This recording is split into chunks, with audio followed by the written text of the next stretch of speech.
كان ليا واحد صاحبي في كلية هندسة، كان الشخص دوت بيفهم وذكي، نقدر نقول عليه شاطر. كان أغلب الوقت كان يقول إن هو مش فاهم رغم إنه كان بيبقى فاهم. كان يقول إن هو مش عارف يحل وهيشيل مواد، كل الكلام دوت. المهم عدت السنين وهو بقى الشخص ده، بقى الشخص اللي بيشيل فعلا، بقى الشخص اللي مش عارف يحل، بقى الشخص الغبي اللي مش فاهم. في الفيديو ده انا هقول لك ليه ده حصل، وازاي نفس الميكانيزم ديت شغاله في حياتنا كلنا دلوقتي، سواء بقى انت اخد بالك او مش اخد بالك. والفيديو دوت هو عباره عن فكره دايما كانت بتشغل تفكيري او بلاحظها مع الوقت. انت كشخص مش بس انت قراراتك الكبيره، يعني مثلا قرارات كبيره زي ايه؟ زي انك مثلا تختار مجال دراستك، تختار حاجات فيصلية في حياتك. انت مثلا تسافر عكس المتوقع، انت غالبا نتاج الافكار الصغيره اللي اتعرضت عليك في حياتك وانت تقبلتها او عجبتك. يعني مش شرط تكون الفكره ديت جايه من حد تاني، ممكن تكون جمله او حاجه انت اقتنعت بيها. يعني حاجه عامله زي البذره كده، مع الوقت بترميها في الارض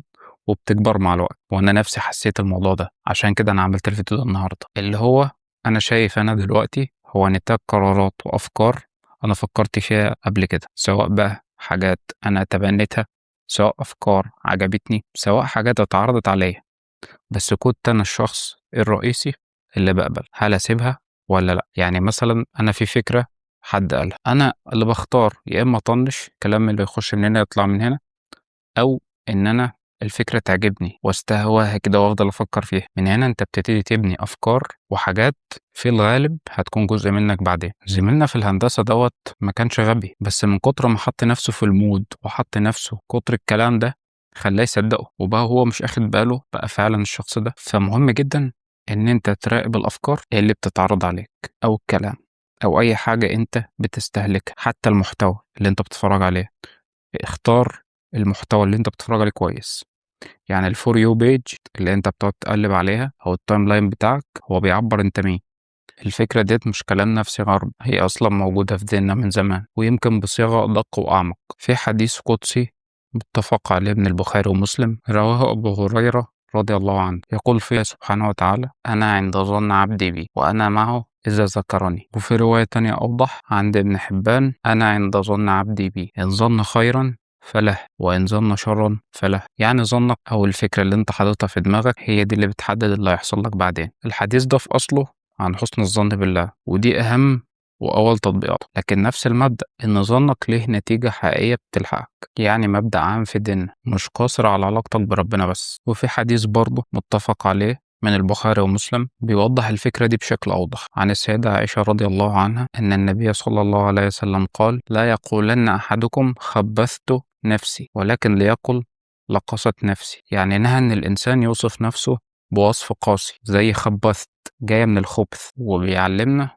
إنه يستخدم وصف أخف زي لقست، يعني حصل لها ضيق وتغير. اللي شرحوا الحديث وضحوا الحكمة، وإن الألفاظ بتجر معانيها.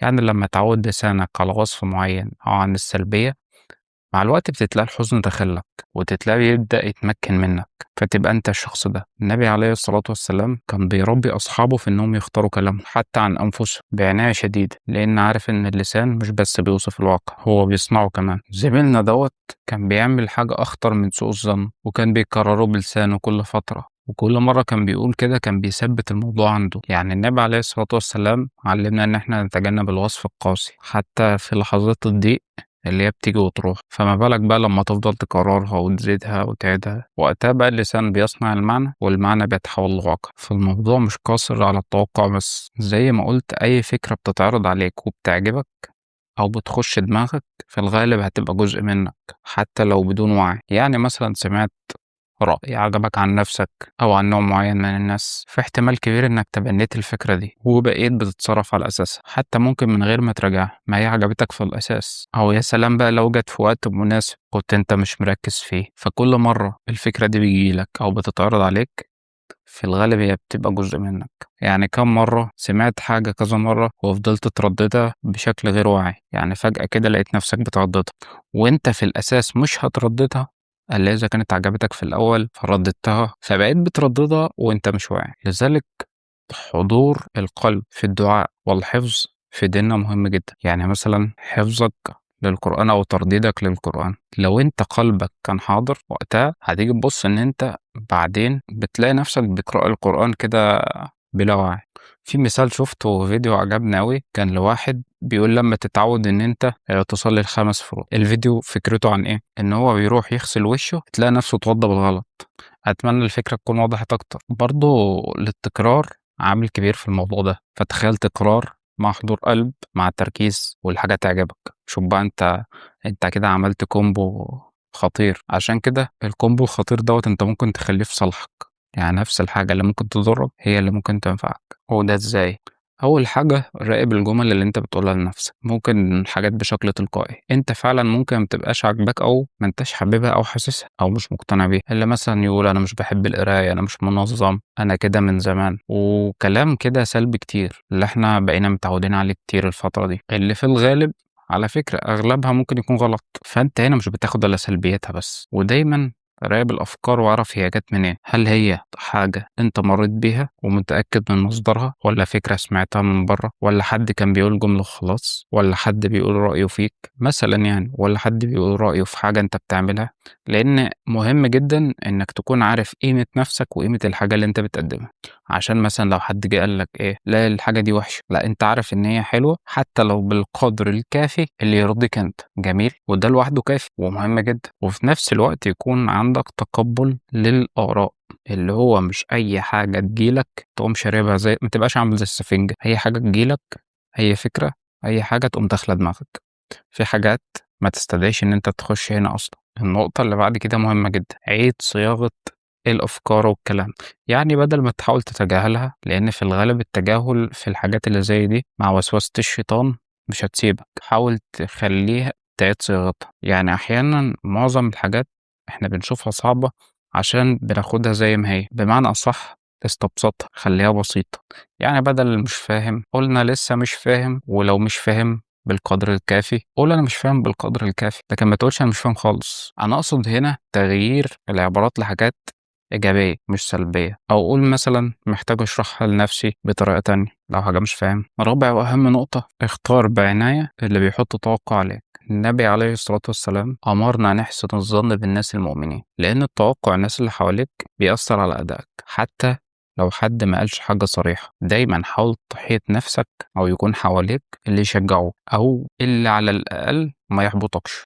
مش ناس ما بتصدق تمسك عليك حاجة، فاهم قصدي؟ زميلنا في الهندسة ما كانش أول واحد يحصل معاه كده، كنت أنا تاني شخص. كل واحد حقق ده بطريقته. أنا بقيت الأفكار اللي أنا كنت متبنيها، وهو بقى الأفكار اللي هو متبنيها، وغيره وغيره من القصص. حتى أصدقاء كتير ليا شخصيين بقوا الحاجة اللي هم كانوا بيقولوها أو بيكرروها أو مقتنعين ومصدقين فيها. طيب ممكن حد يطلع يقول لي طب ما أنا بقول حاجات كتيرة وباصدّق في حاجات كتيرة وما ابقاهاش، يبقى أنت الحاجات ديّة مش مصدّق فيها ومش عاوزها. طبعًا أنا مصدّق بالقدر والنصيب والرزق، كل الكلام دوّة أكيد، بس أنا باتكلّم في نقطة تانية.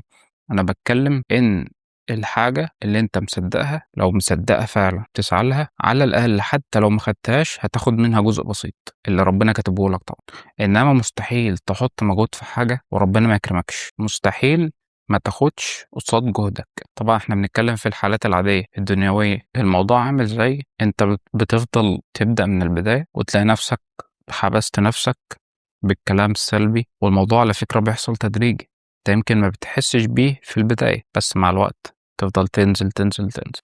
يعني اللي شاف الفيديو ده عنده ميزة مش عند أي حد تاني، وهي فلتر الحاجة تخش دماغك أو بتسمعها أو بتشوفها. فما تبقاش أي حاجة بتيجي لك بتسمعها وتستقبلها وتدخّلها دماغك. صدّقني أنت أول واحد هتندم في الموضوع ده. وحتى سبحان الله لو قعدت مثلًا في بيئة مثلًا ناس سلبيين وكلّهم زعلانين، هتيجي تبُص هتلاقي نفسك زعلان.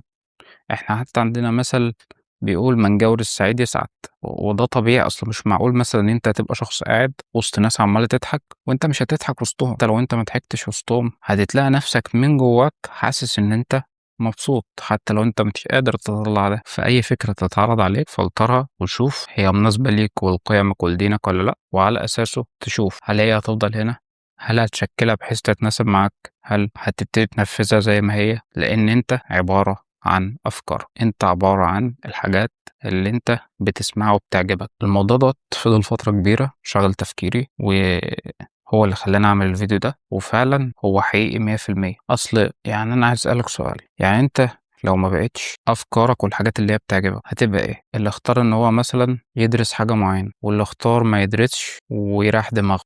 ما هو أنت هنا عجبتك فكرة تريح الدماغ فليها نتيجة، وأنت هنا عجبتك فكرة الدراسة فليها نتيجة، فأنت على حسب ما تحب وعلى حسب ما تهوى وعلى حسب ما تعوز. لو الفيديو ده فهمك حاجة أو ضاف لك حاجة ما تنساش تدينا thumbs up أو لايك أو تعمل سبسكرايب عشان يجيلك كل جديد. لو عندك سؤال حصل معاك حاجة مشابهة زي كده اكتب لي في التعليقات إيه المواقف اللي مشابهة أو حد تعرفه أو حاجة زي كده حصلت معاك. بس كده، والسلام عليكم ورحمة الله وبركاته.